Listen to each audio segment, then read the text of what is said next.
안녕하세요. 정호환입니다. 이 시간에는 삼국유사 감통편 월명사 도솔과 부분과 관련해서 인간의 삶과 죽음의 어떤 윤회에 대한 말씀을 나누고자 합니다. 죽음 앞에 노소가 따로 없고 깨달음의 선우가 따로 없다. 삼을노소요 오무선우라.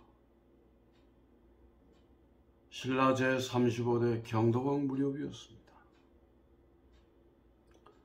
향가를 잘하던 월명사 스님이 병들어 앓다가 죽은 누이 동생을 위해서 제를 올릴 때 그 제망매가를 지어서 제사를 지냈는데, 그때 돈이 없어서인지 하여튼 종이돈을 놨다 그랬어요.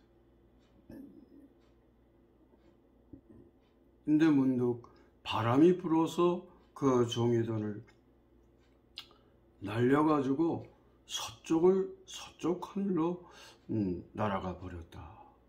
그렇게 하는 그런 이야기가 실려 전합니다. 이와 관련해서 일현선사가 이러한 그 월명사의 도솔가와 제망매가에 대한 그런 그 찬시를 지은 것이 실려 전해옵니다. 바람에 종이 돈을 날려 누이의 저승길 노자로 미천을 삼았고, 피리 쏘리는 명호를 움직여 항아를 머물게 했네. 도솔천이 멀다고 하지 마라. 만덕화 한국조로 맞이한다네. 그런데 그 원시를 보면은 이렇습니다. 풍성비전 자섬해하고 저교명을 주항하라. 낙원도솔연천언하고 만덕화영 일곱가라. 여기 이제 비전이라고 하는 게 종이돈이 서쪽으로 날아갔다 이 말입니다. 왜? 죽은 누이의 어떤 저승길 가는 노자를 삼기 위해서 했다니. 월명사 스님이 그 피리를 부르니까 밝은 달이 오히려 머물러서 항아를 머물게 했다. 달이 머물러 주는 거예요. 월명사 스님의 그 피리 소리를 듣기 위해서. 도솔천이 멀리 있다고 말하지 마라. 그러니까 하늘과 땅과 하늘이 둘이 아니고 만덕화 영 일곱가라. 만덕화는 만다라화를 아마 뜻하지 않는가 그렇게 보입니다. 만다라화로서 한 가락 노래를 부르니 노래를 불러서 이렇게 제를 올리니 맞이해 주소서. 그런 그 절절한 그 오빠로서의 죽은 누이 동생에 대한 그런 어떤 생각을 이렇게 찬시로 읊었습니다.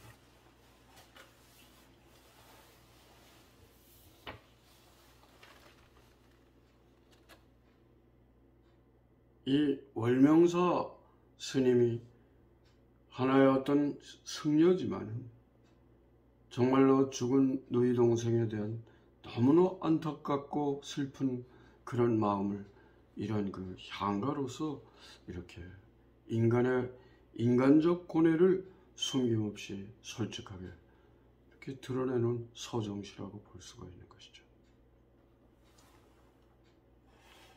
향찰로 표기가 된 향가인데 이에 대한 풀이로서 비교적 그 이견이 그렇게 많지 않습니다. 오늘날 현대어로 풀이를 해보면 대략 다음과 같이 할 수가 있죠.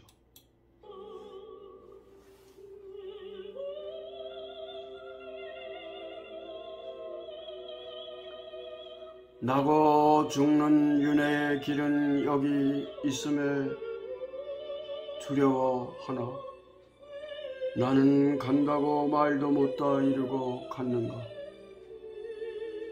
어느 가을 이른 바람에 여기저기 떨어지는 잎처럼 한 가지에 나고 가는 곳을 모르겠구나.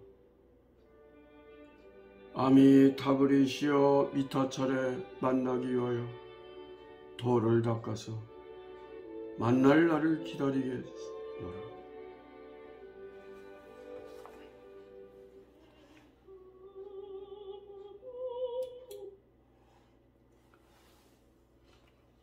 수행자로서 월명사도 죽음 앞에서 두려움을 느끼고 있었던 것은 아닐까요? 삶과 죽음의 윤회라는 길목에서 두려움을 소박하게 털어놓은 것이다. 인생을 길에 나무에 나무잎에 바람에 그렇게 비유를 한 것이죠. 한마디 말도 못하고 병들어 죽은 누이를 안타까움으로 그렇게 해서 제를 올려주는 그런 그 노래입니다. 이 제망매가의 원문에 날생자 죽을 사자 길요자 생사로는 생사의 윤회를 뜻하는 범어 쌍사라, 쌈사라고 이제 보통 발음을 하는데 쌍사라라고 그렇게 읽기도 합니다만 비슷한 소리를 지닌 한자로 자음을 했지 않았을까. 이여령 선생의 견해인데요. 상당한 개연성이 있지 않나 그렇게 생각을 합니다.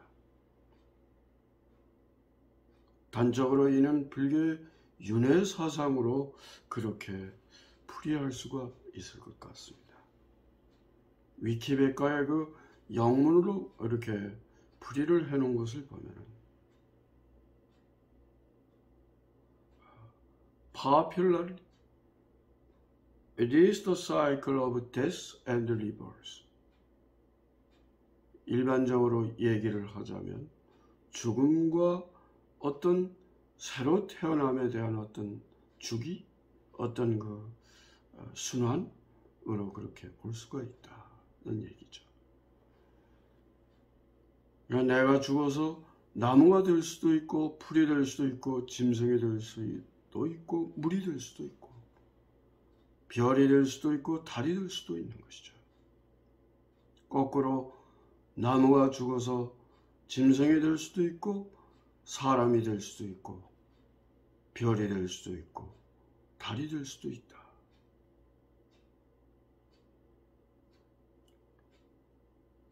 윤회 사상의 발상지가 인도였다라고 하는 것을 고려해보면 생사로는 범어일 가능성이 있습니다.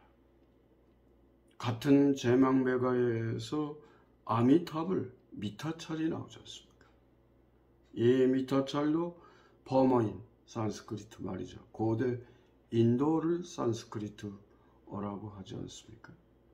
아미타유스, 무량수라고 하는 뜻이죠.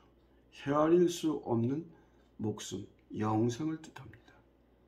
미타라고 하는 것은 헤아린다는 말이고 아미타 할 때 아는 부정을 나타내는 접두사인데 그러니까 헤아릴 수 없는 영생의 그런 어떤 존재론적인 순환을 나타내는데 이런 그 아미타 유스를 비슷한 음성, 소리를 지닌 한자를 빌려서 그렇게 적은 것으로 보입니다.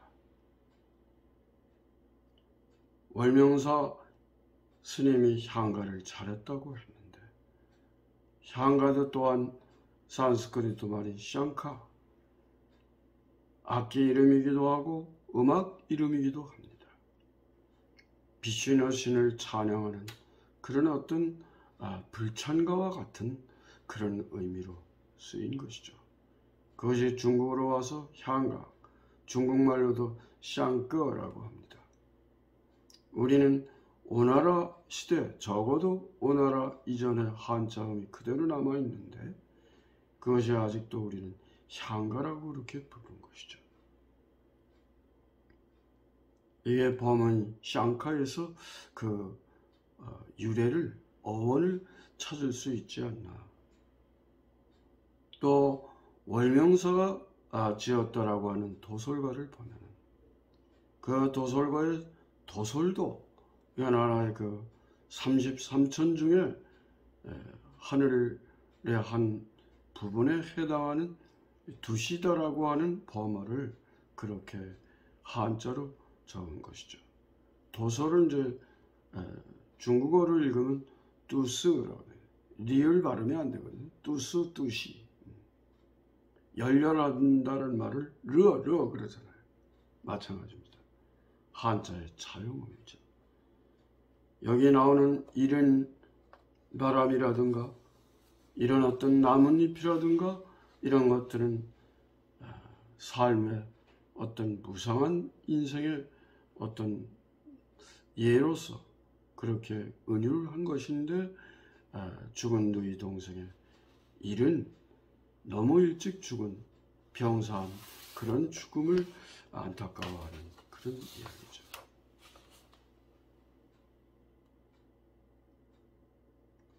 한마디로 이 윤회를 따르는 그 죽음의 세계라고 하는 것은 봄, 여름, 가을, 겨울이 계속 이렇게 윤회하듯이 돌아가듯이 수레바퀴와 같이 돌아가듯이 그래서 이런 순환 원리에서 이런 그 향가를 짓지 않았겠는가. 누이 동생의 동생을 보면 한 가지 동자 날생자 아닙니까? 이 말의 어원이 동군생이거든요. 한 가지 동자 뿌리 근자 날생자, 한 뿌리에서 났다. 한 부모에서 태어나서 나무로 치면 한 뿌리의 나무에서 자라가지고 먼저 난 가지는 내가 되고 뒤에 난 가지는 네가 되고 동생인 거죠. 이러한 어떤 그 같은 근원의 어떤 애달픈 그런 그 누이 동생의 죽음을 노래하는 그런 어떤 원형적 윤회 사상의 바탕을 둔 심상이 드러난 게 아닌가. 그래서 죽은 뒤에 아미타불이 살고 있는 극락정토에서 다시 만나볼 수 있는 그날을 기다리기 위해서 수행정진하고 도를 닦고 하나의 그 살아가겠다는 염원을 드러내는 기다림의 미학이라고 그렇게 볼 수가 있습니다.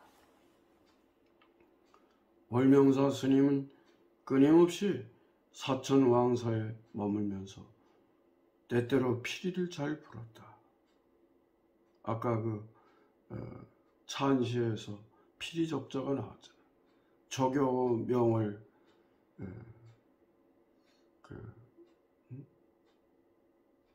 주항원이라. 그러니까 어느 날 달밤에 피리를 불면 그 문 앞에서 길을 지나가는데 달이 그 지나가는 월명사 스님을 위해서 그 피리 소리를 듣고자 해서 또 가지를 않고 그 제자리에 머물고 있었다. 이 때문에 그것을 월명리라고 했고 월명사도 또한 그 일 때문에 이름을 날렸다. 그렇게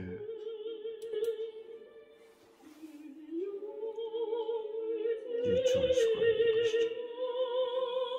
아름다운 봄입니다.